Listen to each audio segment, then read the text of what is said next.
Este no es un video de rumores. Lo que estás a punto de escuchar son 7 misterios reales, documentados, investigados, y aún así, sin respuesta. Algunos ocurrieron en plena luz del día, otros bajo el manto de la selva. Todos ellos tienen algo en común. Hasta hoy siguen sin explicación, pero cuidado. Estos casos no son solo enigmas sin resolver. Son heridas abiertas en la memoria de un país. ¿Estás listo para conocerlos? Entonces, empecemos ahora.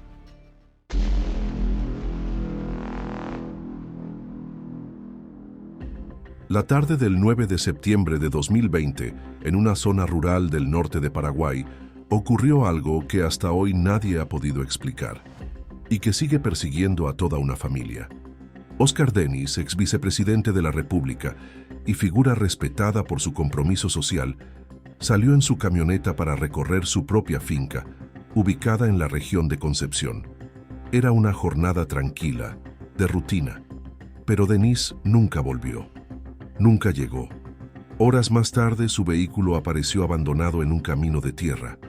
No había señales de lucha ni testigos, solo un detalle inquietante.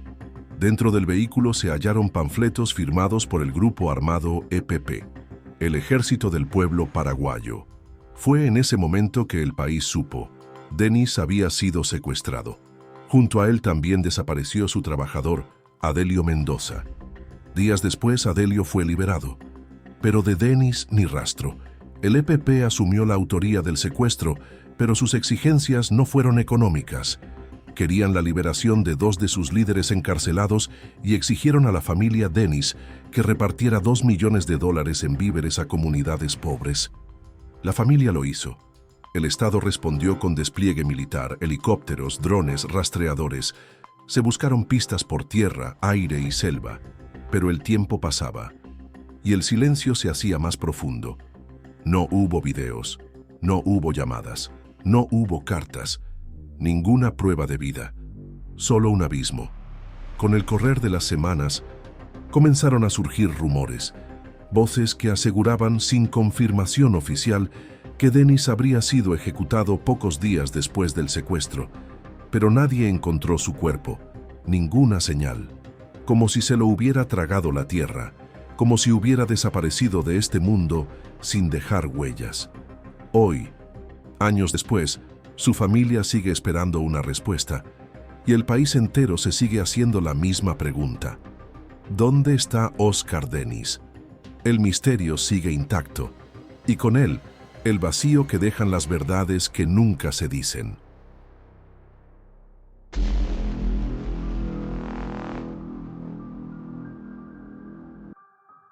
Era una mañana cualquiera del 15 de abril de 2020, en una tranquila comunidad rural llamada Isla Alta, en el distrito de Emboscada, Paraguay.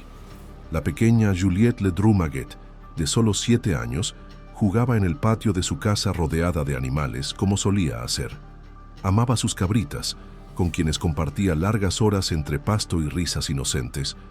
Pero ese día, algo cambió para siempre. Juliette desapareció sin dejar rastro. Su madre aseguró que se dio cuenta horas después. Dijo que la buscó por los alrededores, que pensó que estaba cerca, que tal vez había seguido a una de las cabritas. Pero cuando cayó la noche y la niña no aparecía, el miedo se volvió insoportable. La denuncia oficial no se hizo sino hasta el día siguiente, cuando ya era demasiado tarde. La policía, bomberos y vecinos se unieron en una búsqueda masiva. Se revisaron pozos, montes, campos. Se usaron drones, perros rastreadores, helicópteros, pero no había huellas, no había ropa, no había cabritas extraviadas, no había absolutamente nada. Yuyu, como la llamaban con ternura, tenía una condición especial: microcefalia. Aunque tenía 7 años, su desarrollo cognitivo era como el de una niña de 4. No podía hablar con claridad, ni gritar pidiendo ayuda. Eso hacía todo más angustiante. ¿Cómo se pierde una niña tan pequeña sin que nadie la vea? ¿Cómo se borra del mapa una criatura indefensa en cuestión de minutos? Los días pasaron, después semanas, años, y lo más inquietante fue que jamás apareció una sola pista, ni un zapato, ni una prenda, nada. Las teorías se multiplicaron. Algunos creen que se perdió y murió en el monte, aunque nunca se halló su cuerpo. Otros piensan que fue secuestrada, y no faltaron los que señalaron a la madre y al padrastro con desconfianza. Incluso hubo acusaciones sobre pornografía infantil hallada en el entorno familiar. Pero ninguna hipótesis logró explicarlo todo. Ninguna dio respuestas. 5 años después, la pregunta sigue abierta. ¿Dónde está Juliette? Juju se convirtió en símbolo del dolor mudo, de una infancia arrancada por la sombra, y de un país que aún hoy no ha podido responder cómo puede desaparecer una niña sin dejar absolutamente nada atrás.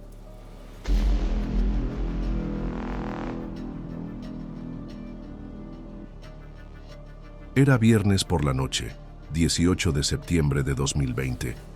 En la ciudad de J. Augusto Saldívar, a pocos kilómetros de Asunción, Dayana Espinoza, una joven de 21 años, salió de su casa y nunca más regresó. Tenía una hija pequeña, una vida sencilla, y según los vecinos, una relación conflictiva con su pareja, Joel Guzmán Amarilla. Pero esa noche, el silencio lo cubrió todo. Dayana fue vista por última vez junto a él. Después de eso, desapareció. La familia, alarmada por su ausencia repentina, denunció el hecho. Las autoridades comenzaron la búsqueda. Se rastrearon terrenos baldíos, mataderos abandonados, pozos ocultos. Se recurrió a perros entrenados, y a cada lugar al que llegaban, la escena se repetía: ausencia, ni ropa, ni cuerpo, ni señales de vida. Lo más inquietante surgió en la casa del propio Joel Guzmán. Allí la policía encontró manchas de sangre humana. También hubo contradicciones en sus declaraciones, y un dato estremecedor: Guzmán llegó a confesar de manera informal que Dayana estaba muerta, que la había arrojado a un pozo. Pero cuando se revisó el lugar indicado, no había nada, nada. El caso comenzó a desdibujarse entre sospechas y frustraciones. El hombre fue detenido, acusado de violencia doméstica y sospechoso directo del crimen. Pero sin un cuerpo, sin una prueba definitiva, el caso quedó atrapado en un limbo legal. No había crimen, pero tampoco había vida. Los días pasaron, después los meses, y Dayana sigue sin aparecer. Su familia clama por justicia, por verdad, por un cierre. Pero lo único que recibieron a cambio fue un eco ensordecedor que repite una sola pregunta: ¿dónde está Dayana? El tiempo no trajo respuestas, solo un vacío. Un agujero en la memoria de una madre joven que desapareció sin dejar rastro, como si alguien hubiera querido borrar su existencia. Y lo logró.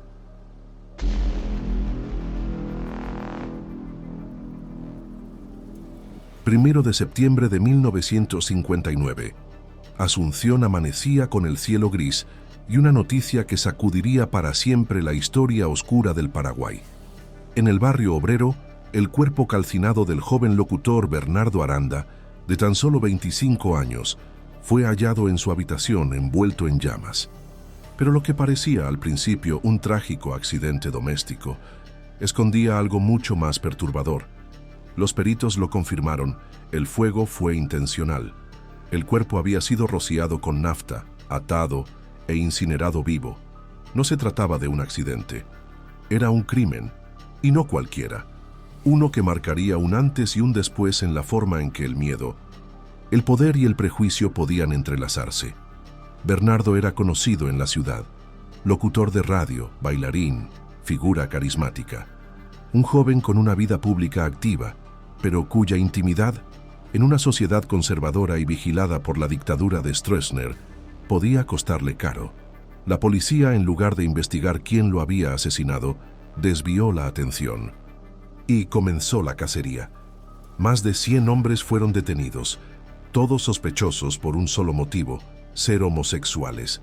El caso dejó de ser un asesinato para convertirse en una purga, sin pruebas, sin juicios, con torturas.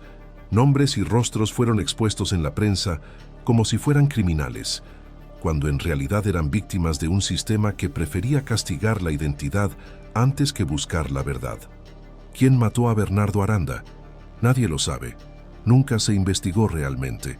Nunca hubo un juicio. Nunca se nombró a un culpable. El crimen fue silenciado bajo el manto del escándalo y la homofobia institucional.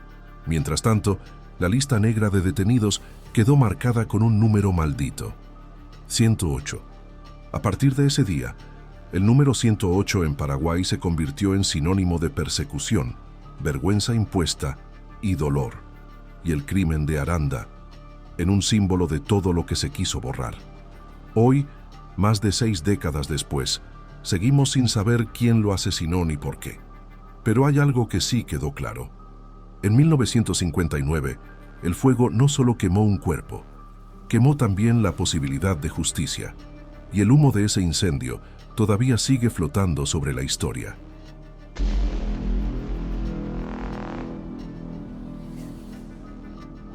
...23 de marzo de 1999... Asunción, 8:30 de la mañana. Una camioneta oficial avanza por una avenida céntrica de la capital paraguaya. Dentro va el vicepresidente de la República, Luis María Argaña, un hombre fuerte del Partido Colorado, conservador, polémico, pero con una larga trayectoria institucional. En minutos, su vida sería brutalmente interrumpida, y el país jamás volvería a ser el mismo. Un vehículo se cruza repentinamente en su camino. Hombres armados, vestidos con uniformes militares, descienden y abren fuego. Una ráfaga de disparos de grueso calibre atraviesa la camioneta. Argaña muere en el acto, su guardaespaldas también. El chofer sobrevive, herido y en estado de shock. No fue un robo, fue una ejecución, un magnicidio. La noticia paraliza al país. Las calles estallan. Miles de ciudadanos, furiosos, salen a protestar. Comienza lo que la historia recordaría como el Marzo Paraguayo. Días de manifestaciones masivas, enfrentamientos violentos, muertos y un gobierno al borde del colapso. Pero la pregunta que desató todo sigue sin respuesta clara hasta hoy. ¿Quién mandó matar a Luis María Argaña? La versión más extendida apuntó a un enemigo político directo: el general Lino Oviedo, líder populista y militar destituido, con ansias evidentes de poder. Argaña se oponía a su regreso. Muchos creyeron que su asesinato era parte de un plan para allanar el camino del oviedismo hacia el poder. Las acusaciones cruzaron los pasillos del Congreso.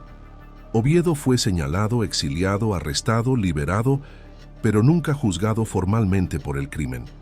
Murió en 2013, llevándose muchos secretos con él. Se capturaron y condenaron a los autores materiales, sicarios, soldados, pero los rostros detrás del encargo, los verdaderos autores intelectuales, nunca fueron identificados oficialmente. El caso, con el paso del tiempo, fue perdiendo fuerza judicial, pero no el peso simbólico. Aquel atentado no solo derribó a un vicepresidente, desató una crisis que provocó la caída del presidente Raúl Cubas, la muerte de 7 manifestantes y una fractura política que todavía resuena en el Paraguay de hoy. Luis María Argaña fue asesinado a plena luz del día, en plena democracia. Y más de 2 décadas después, su crimen sigue impune. En un país donde el poder muchas veces se mueve entre sombras, este caso permanece como uno de los enigmas más peligrosos y silenciados de su historia.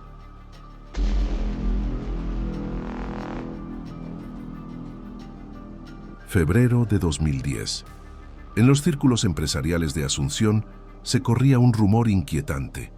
Edgar Lomakis, un comerciante conocido por sus negocios turbios y su historial de estafas, había desaparecido. Con él, su joven asistente, Alexander Doldán Rojas.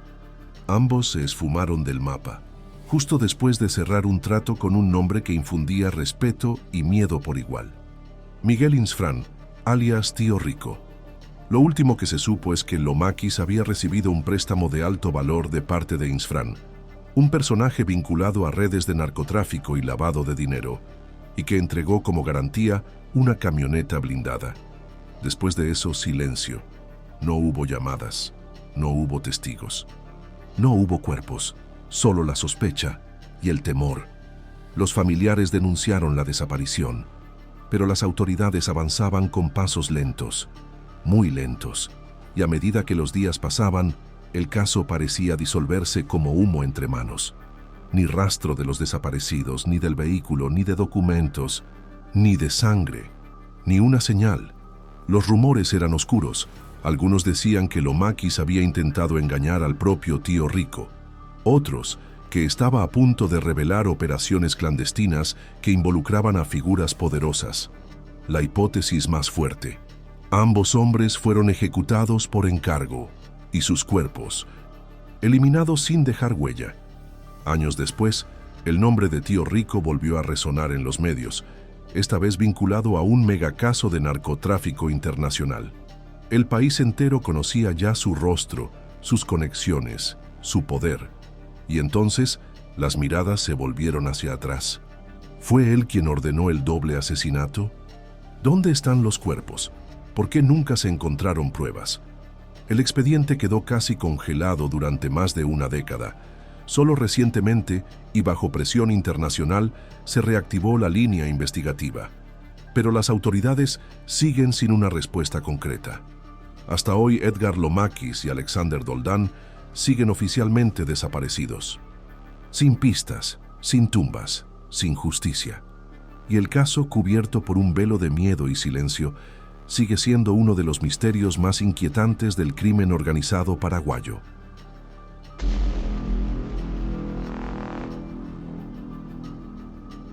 ...26 de abril de 1991. Pedro Juan Caballero, ciudad fronteriza entre Paraguay y Brasil. El reloj marcaba el mediodía cuando el periodista Santiago Leguizamón Sabán, director de la emisora Radio Mburucuyá, subía a su vehículo para volver a casa, pero nunca llegó. En plena luz del día, fue emboscado y ejecutado a balazos por sicarios, a pocos metros de la línea internacional. Fue un crimen frío, directo, sin advertencias. Leguizamón era más que un periodista. Era una voz incómoda. Denunciaba con valentía las redes de contrabando, narcotráfico y corrupción que operaban con impunidad en la frontera. Nombraba a los responsables, señalaba a los intocables, y lo hacía al aire, sin rodeos. Sabía que estaba en la mira, pero no se detuvo. Su asesinato fue brutal, pero no sorprendente. Días antes había recibido amenazas, sabía que lo seguían. Sin embargo, siguió hablando, hasta que lo silenciaron con balas. Lo más perturbador no fue solo el crimen, sino lo que ocurrió después. Nada.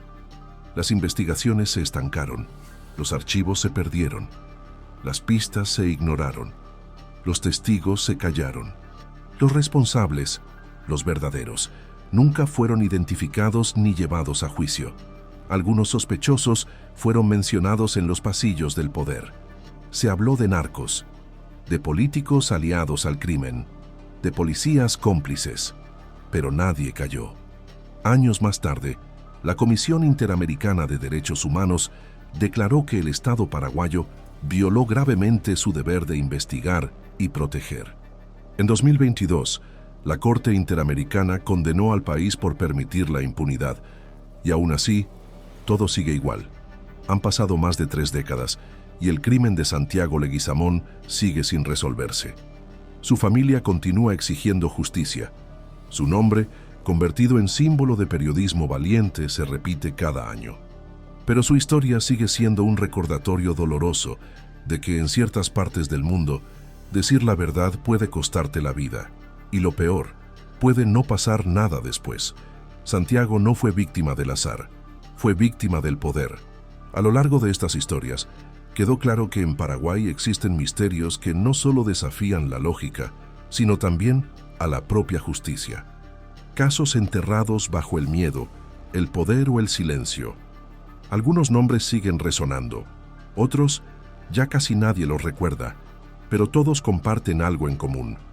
Una verdad que fue ocultada, o que simplemente nunca salió a la luz.